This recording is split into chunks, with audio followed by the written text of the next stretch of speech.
토마스 아퀴나스는 나태는 일종의 슬픔이다 라는 말을 했습니다. 게으름이 그리고 나태함이 슬픔이라는 결과를 가져오게 된다는 말씀이죠. 그렇다면 반대로 부지런함의 열매는 기쁨이 될 수가 있을 겁니다.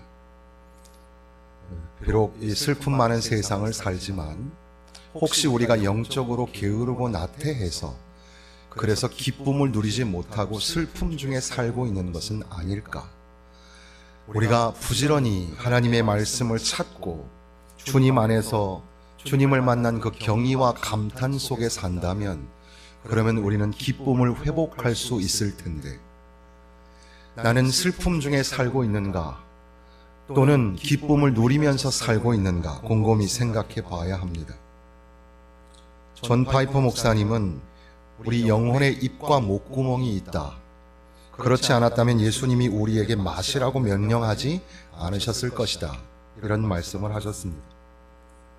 우리가 육신이 즐거워야 또 영혼도 즐거워진다는 그런 착각 속에 사는데 육신만 먹고 마시는 것이 아니라 우리 영혼도 먹고 마셔야 한다는 거죠. 신령한 음료를 마시고 신령한 음식을 먹어야 합니다. 예수 그리스도 주님의 몸된 살과 피를 먹음으로 인하여 죄로 말미암아 죽을 수밖에 없었던 우리네 인생이 이제는 예수 안에서 하나님의 크신 사랑 안에서 죄사함을 받고 구속함을 받았습니다.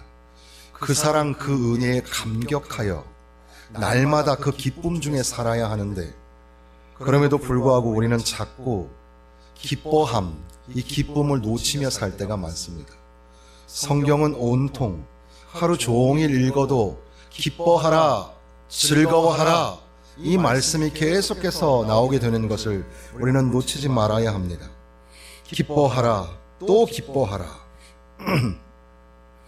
C.S. 루이스는 기뻐하지 않는 것, 이것이 또한 죄가 아닐까. 우리는 다른 것들과 마찬가지로 사도들이 기뻐하라고 했던 당부를 쓸데없이 거역함으로써 죄를 짓고 있다라고 말을 합니다. 가만히 생각해 보면 모든 우리의 삶의 불순종이라는 것도 기뻐하라 하시는 명령에 불순종하는 것과 연관이 되어 있습니다. 빌립보 4장 4절에 있는 말씀처럼 주 안에서 항상 기뻐하라. 내가 다시 말하노니 기뻐하라. 주께서 말씀하신 이 명령을 우리가 잘 귀 기울여 들어야 합니다. 하나님은 우리에게 기쁨을 주시기를 원하시는데, 그러나 그 기쁨을 감당할 수 없는 우리의 연약함도 아십니다. 사실 우리는 쉬는 것도 열심히 노력해야지만 쉴 수 있는 존재. 그러니까 하물며 기뻐하라 하시는 말씀을 들으려면 정말 몸부림을 치면서 애쓰고 노력해야 기뻐할 수 있는 존재가 바로 우리 인생이라는 겁니다. 온 백성에게 미칠 큰 기쁨의 좋은 소식. 주님께서는 제자들에게 내가 이것을 너희에게 이르면 내 기쁨이 너희 안에 있어 너희 기쁨을 충만하게 하려 함이라. 하나님께서는 우리에게 기쁨을 주시기를 원하시는 겁니다. 그런데 우리 안에는 기쁨이 없는 현실, 오늘 이 느헤미야서의 배경은 BC 6세기 또는 이제 5세기 초로 들어오면서 이스라엘 백성들이 죄를 짓고 그런 말미암아 하나님의 심판을 받습니다. 그래서 바벨론 사람들에 의해서 예루살렘이 침공을 당하고 하나님의 거룩한 도시는 파괴되어 버립니다. 그리고 사람들은 다 포로로 끌려가게 되고 죽고 성전과 성벽은 다 무너져 버립니다. 70년이나 지나서야 바벨론에 잡혀갔던 유대인의 포로들이 예루살렘으로 돌아오게 되고 도시를 재건하기 시작합니다. 그러니까 에스라서는 이제 성전을 다시 재건하는, 이 도시를 회복하는 그런 기록이 되겠습니다. 한편 언 100년이 지나가는 즈음에 이스라엘의 소식을 듣고 그 이스라엘이 어떤 일로 인하여서 무너졌는지, 그리고 지금 얼마나 황폐하고 황무하여져 있는지를 느헤미야는 듣게 됩니다. 그러면서 수일 동안 슬퍼하며 하늘의 하나님 앞에 금식하며 기도했다고 느헤미야서는 시작하는 겁니다.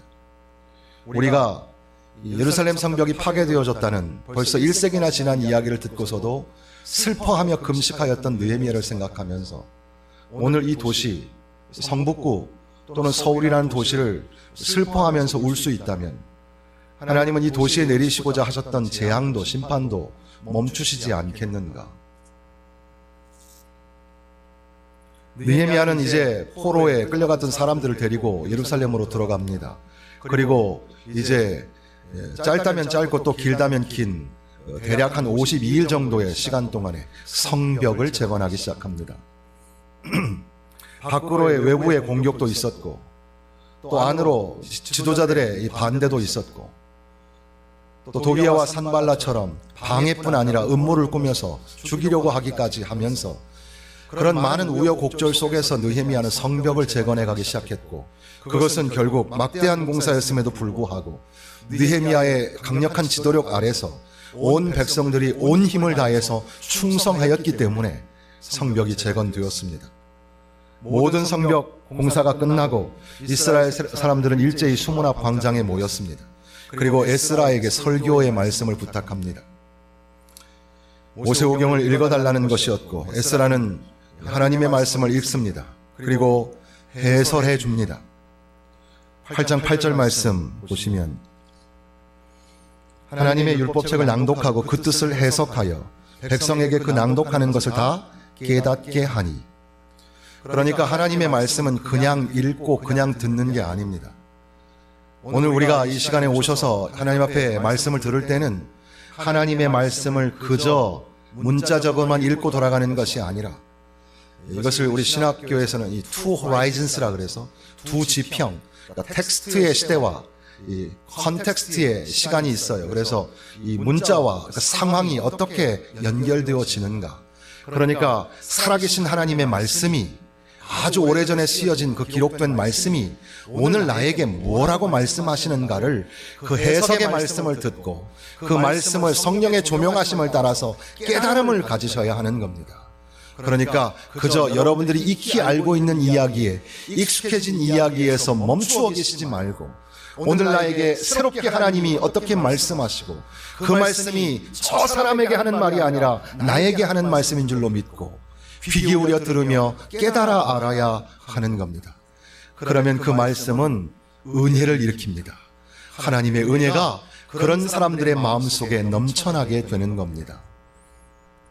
그러자 하나님의 말씀의 그 능력이 나타나서 사람들의 마음을 녹이기 시작합니다. 하나님의 말씀은 좌우의 날선 검과 같이 예리하여 혼과 영과 관절과 골수를 찔러 쪼개기까지 하며 교훈과 책망과 바르게 함과 의로 교육하기에 유익한 것이 하나님의 말씀이죠. 그러니까 하나님의 말씀을 정말 진지하게 받아들이시면 하나님의 말씀이 우리 안에 역사하여 주셔서 우리에게 깨달음이 나타납니다. 감동이 나타납니다. 은혜가 넘칩니다. 눈물이 쏟아지게 되는 거죠. 양심의 가책을 느끼고 죄책감을 느껴서 온 백성들이 막 우는 겁니다. 9절에 백성이 율법의 말씀을 듣고서 다 우는지라. 하나님의 말씀을 듣고 막 우는 거예요. 왜 그랬을까? 몇 장 몇 절을 읽었기 때문에 그럴까? 그렇게 나와 있지는 않죠. 그럼에도 불구하고 이 모세오경에 애굽을 떠나서 광야를 지나 가나안을 정복할 때 모세에게 주신 하나님의 말씀은 결국은 그리심산과 에발산으로 구별하여 앉혀놓고 너희가 하나님의 말씀을 지키되 애누리 없이 좌로나 우로나 치우치지 말고 절대적으로 순종하면 머리가 되고 꼬리가 되지 아니하고 네 광주리가 복을 받고 하늘에 신령한 것으로 이 땅에 기름진 것으로 넘쳐나게 될 것이며 내 가는 길이 평탄하고 내 하는 일들이 형통하게 될 것이라고 약속하였습니다. 그런데 사실은 그 말씀보다 한 3배 정도는 더 많이 강조한 것은 너희가 만약에 말씀을 듣지 아니하고 그 말씀을 따라 살지 아니하고 순종하지 아니하면 너희에게 수많은 저주가 임하게 될 것이라. 결국 이스라엘 백성들은 다윗과 솔로몬 시대를 지나면서 남북으로 갈라지게 되었고 북이스라엘은 온전히 하나님의 영광을 가리워버린 채 부정하고 부패한 국가가 되어버렸으며 남유다도 뭐 별반 다를 바 없고 주님의 구속의 은혜만 남은 자들에게 면면히 남아있을 뿐이지 사실 북이스라엘이나 남유다나 다 엉망이 되어버렸습니다. 지도자에서부터 모든 백성에 이르기까지 총체적으로 우상을 섬기고 하나님을 섬기지 아니하고 두려워하지 아니함으로 인하여 그들에게 아수르나 바벨론이 진노와 심판의 몽둥이가 되어서 그들을 이제 멸망시키게 됩니다. 하나님의 말씀을 들으면 살고 하나님의 말씀을 듣지 않으면 죽는다. 하나님의 말씀을 받으면 너희가 복을 받을 것이고 하나님의 말씀을 받지 아니하면 저주를 받을 것이다. 그 말씀들이 이렇게 너무나 생생하게 역사 속에서 이루어졌으며 그래서 이 성전이 이렇게 무너졌고 그럼에도 불구하고 하나님은 다시 얼마간의 기간이 지나면 너희들을 돌아오게 할 것이다. 그때 너희들이 이 성전을 회복하고 성벽을 재건하고 다시 하나님 앞에 예배하는 날이 올 것이다. 이 말씀들이 읽혀졌을 때 사람들의 마음속에서 얼마나 큰 충격과 도전이 됐겠습니까? 그래서 말씀을 듣자마자 엉엉 우는 겁니다. 베드로가 하나님의 말씀을 전하였을 때 거기에 모였던 모든 성도들이 형제들아 우리가 어찌할꼬 그 양심의 가책을 받고 죄책감에 짓눌려 있던 사람들이 하나님의 말씀을 통해서 자기 자신의 죄된 것들을 들추어내었을 때에 그것이 얼마나 도전이 되었으며 얼마나 마음 아프게 했겠습니까? 엉엉 우는 겁니다. 그런데 놀라운 사실은 이 느헤미야와 에스라가 그리고 함께하였던 레위 지도자들이 울지 마라, 슬퍼하지 마라 이렇게 말씀하는 겁니다. 우리 9절 말씀 다 같이 한번 같이 읽겠습니다. 백성이 율법의 말씀을 듣고 다 우는지라 총독 느헤미야와 제사장 겸 학사 에스라와 백성을 가르치는 레위 사람들이 모든 백성에게 이르기를 오늘은 너희 하나님 여호와의 성일이니 슬퍼하지 말며 울지 말라 하고 슬퍼하지 마라, 울지 마라 말씀하시는 겁니다. 하나님의 음성입니다. 하나님께서 우리에게 말씀하시는 슬퍼하지 마라, 울지 마라. 우리는 참 고단한 인생길을 살고 있죠. 그리고 요즘에 나오는 찬양 가사에 보면 한숨을 바꾸시는 주라는 그런 가사 내용, 우리 한숨 많은 세상에 삽니다. 너나 할 것 없이 한숨 지며 살죠. 슬픔과 탄식 중에 있습니다. 어떤 사람들은 그 죄책감에 양심의 가책에 울고 어떤 사람들은 삶의 무게에 짓눌려서 울고 어떤 사람은 속상하고 억울해서 울고 모든 사람들은 다 울어요. 그런데 하나님의 말씀은 오늘 우리에게 뭐라고 말씀하시냐면 울지 마라, 슬퍼하지 마라 말씀하시는 겁니다. 바로 여기 9절부터 12절 이 4절 사이에 어떻게 하나님의 말씀을 통해 즐거워할 수 있을까? 어떻게 복음을 즐거워할 수 있을까? 이것을 우리에게 가르쳐 주시는 겁니다. 그리스도인들은 항상 슬퍼하나 항상 기뻐하는 자입니다. 근심하는 자 같으나 항상 기뻐하고 가난한 자 같으나 많은 사람을 부요하게 하고 아무것도 없는 자 같으나 모든 것을 가진 자로다. 사실 하나님의 말씀에 기준하여서 초점을 올바르게 잡으면 우리 안에 거룩한 슬픔이 나타납니다.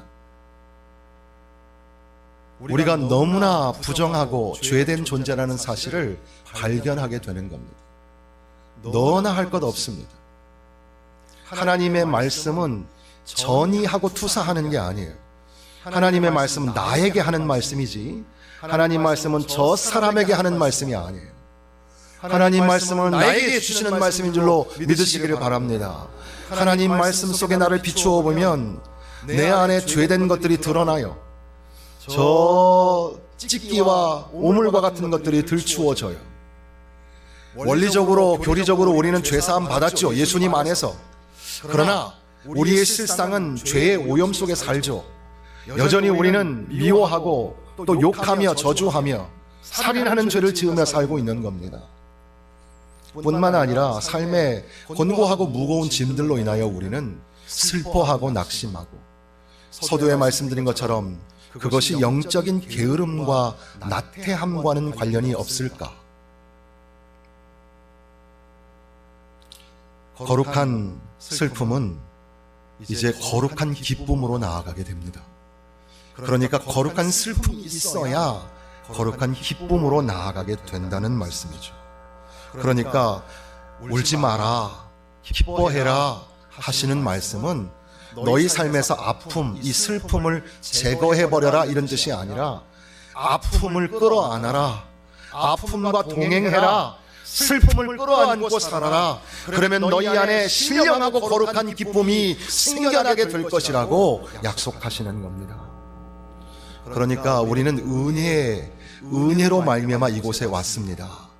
믿으십니까? 우리가 온 건 우리 힘으로 온 게 아니에요. 하나님의 은혜로 오셨습니다.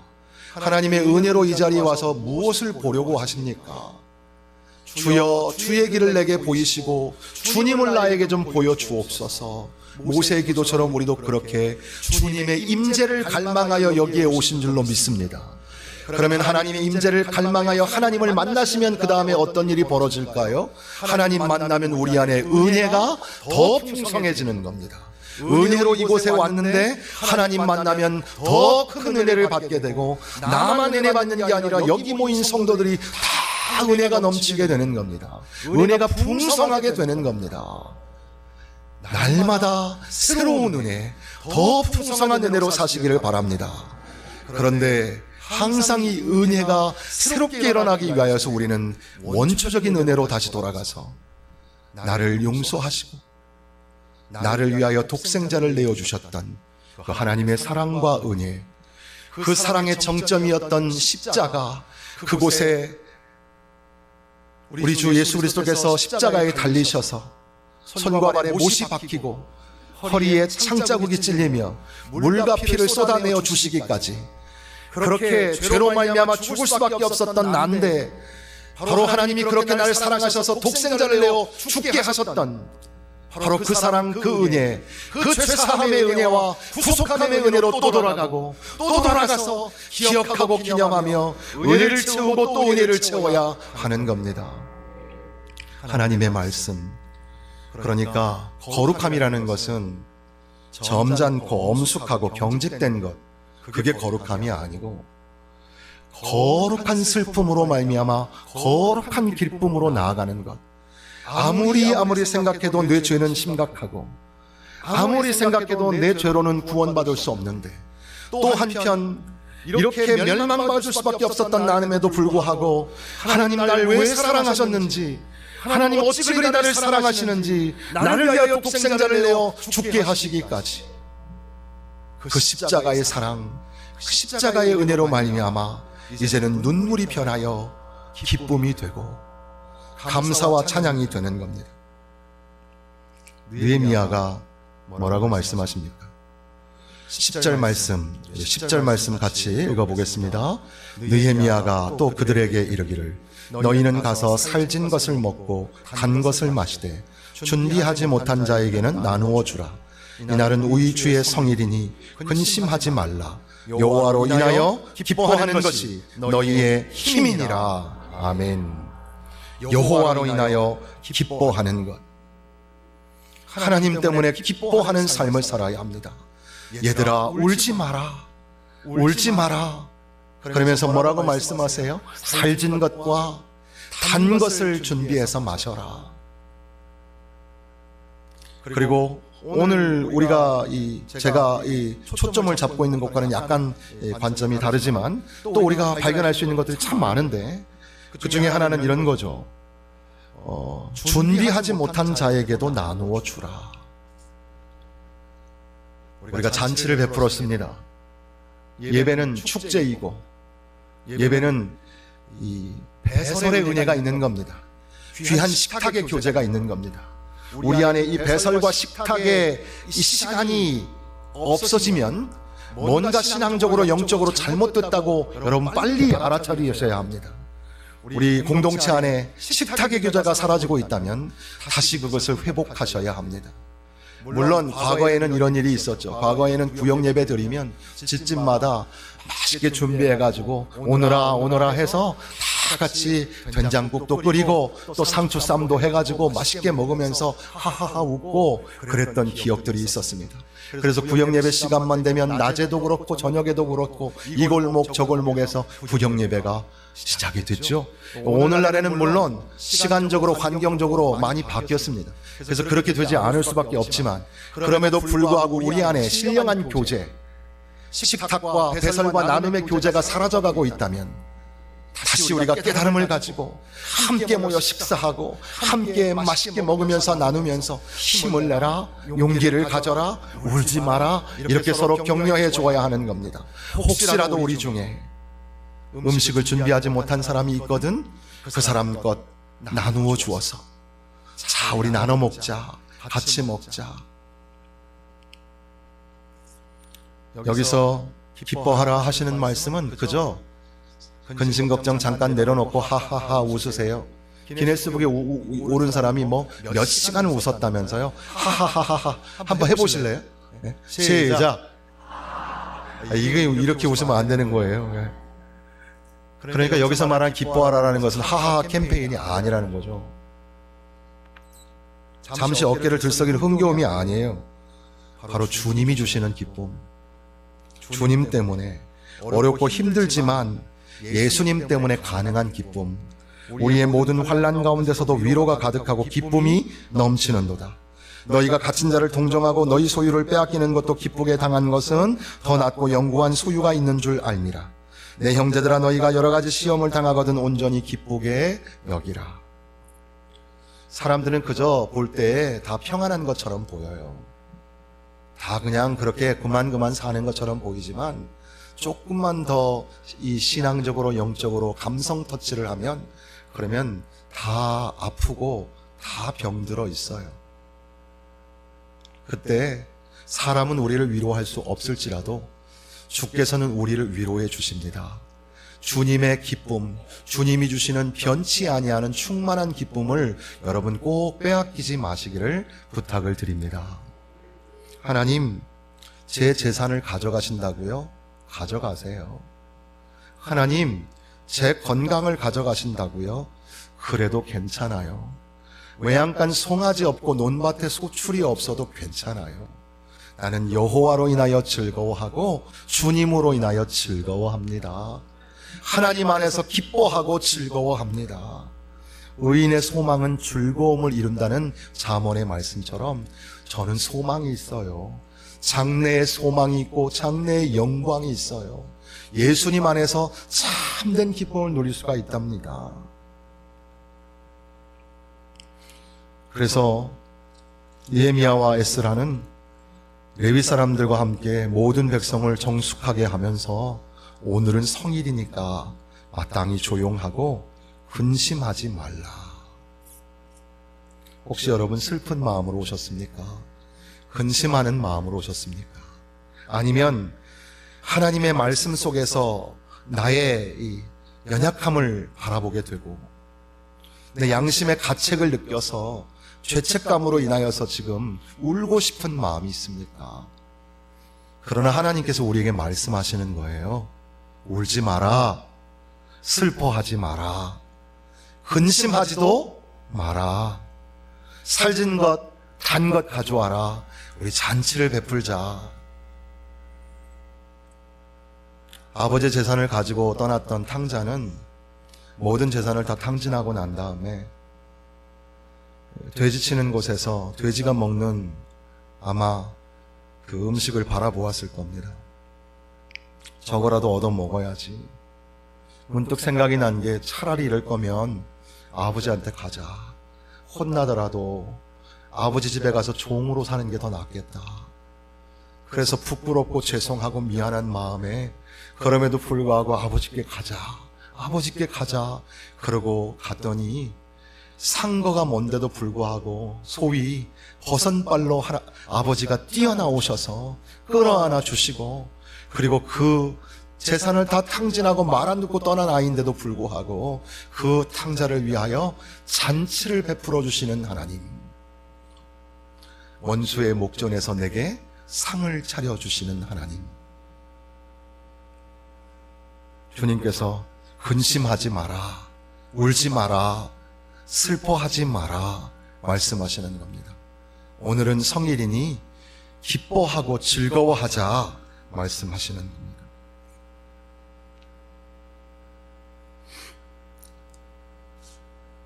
토마스 찰머스라는 사람은 우리 인간의 마음의 신축력이 아무리 좋아도 세상 욕심 떨쳐내고 이 메마르고 척박한 광야의 평수를 줄이기가 참 어렵다는 겁니다. 한번 상상력을 발휘해서 여러분의 심령에 메마르고 척박한 광야의 평수가 많으십니까? 아니면 오아시스 같은 생수가 넘치는 땅이 많으십니까? 그러면서 과거의 애정은 오직 새로운 애정으로 쫓아내야 한다 그랬습니다. 과거에 받은 은혜에 멈추어 계시면 계속해서 그 땅은 메마르고 척박하고 건조한 사막처럼 되어버리고 맙니다. 하나님을 의지하고 하나님을 신뢰하며 날마다 우리를 새롭게 하시는 하나님의 말씀 안에서 새로운 은혜, 더 큰 은혜를 우리가 누릴 때 우리는 그 광야가 변하여 생수가 있는 자리, 비옥한 옥토의 땅으로 바뀌게 되는 겁니다. 시편 126편 4절에 있는 것처럼 남방의 시내들 같이 주여 내 심령에 광야가 변하여 남방의 시내들 같이 되게 하여 주옵소서. C.S. 루이스는 예기치 못한 기쁨이라는 책에서 친구에게 이런 말을 합니다. 각 사물에 정신없이 몰입하지는 않되 그것에 근사함은 누릴 줄 아는 유쾌하면서도 진지한 이 결정을 하려고 노력한다네. 이게 뜬금없이 무슨 말이냐 하면 우리는 주변에 돌아보면 기뻐하고 감사할 일이 참 많은데 기뻐하지 못하며 살고 있다는 겁니다. 우리의 일상에 있는 소소한 것들이 다 기뻐할 것이고 감사할 것인데 언젠가부터 우리는 불평하고 원망하고 서로 책망하기에 급급한 거죠. 여러분, 이 화창한 봄날에 햇살이 비춰지는 햇살을 보시겠습니까? 아니면 오늘도 미세먼지를 보시겠습니까? 봄이 완연해져서 어느덧 나무마다 꽃이 딱딱한 나무 껍질을 뚫고 나옵니다. 얼마나 신기한 일인지 몰라요. 그 겨울을 지나고 매서운 바람을 지나면서 꽃이 피고 새가 울고 그렇게 우리의 일상에 하나하나 돌아보면 다 기쁘고 감사한 일밖에는 없어요. 그런데 우리가 일상의 삶에서 기쁨을 뺏기고 사는 것은 아닐까? 그것이 궁극적인 기쁨은 아니지만 궁극적인 기쁨을 진단해 볼 수는 있어요. 저 사람은 매사에 기쁨과 감사가 넘치고 또 어떤 사람은 매사에 불평하고 원망하는 사람이 있다면 그 심령 속에 진정한 기쁨, 참된 기쁨이 있는가 없는가를 알아볼 수 있다는 겁니다. 혹시 우리 주변에 있는 그 어떤 것으로 기뻐하지 못하고 감사하지 못하는 그런 기쁨 불능의 상태에 있지는 않으십니까? 능력이라는 말이 여기 나오죠. 여호와를 기뻐하는 것이 너희의 힘이니라. 하나님을 기뻐하면 능력이 나타납니다. 하나님을 기뻐하면 다시 살아나고 다시 회복하고 부흥하게 되는 겁니다. 우리의 일상의 모든 것들, 또 함께하는 성도들, 이웃들, 가족들 보면 너무 고맙고 감사하고, 그래서 우리 옆에 있는 친구들에게 고맙소, 감사합니다, 이렇게 와줘서 너무 감사해요. 이게 얼마나 귀한 일인지 몰라요. 병들어서 병상에 있다가 이렇게 다시 기적처럼 살아나셔서 감사합니다. 일어나셔서 감사합니다. 상한 마음, 아픔 중에 있지만 그래도 또 힘을 내서 용기를 내서 이렇게 다시 주님 자리에 나와서 함께 예배하니 감사합니다. 고맙습니다. 우리 모두가 다 서로 그렇게 인사해야 되지 않을까? 그것이 다 기뻐할 일이고 하나님 앞에 영광을 돌릴 일이지 않겠습니까? 한번 고백해 보겠습니다. 감사합니다. 고맙습니다.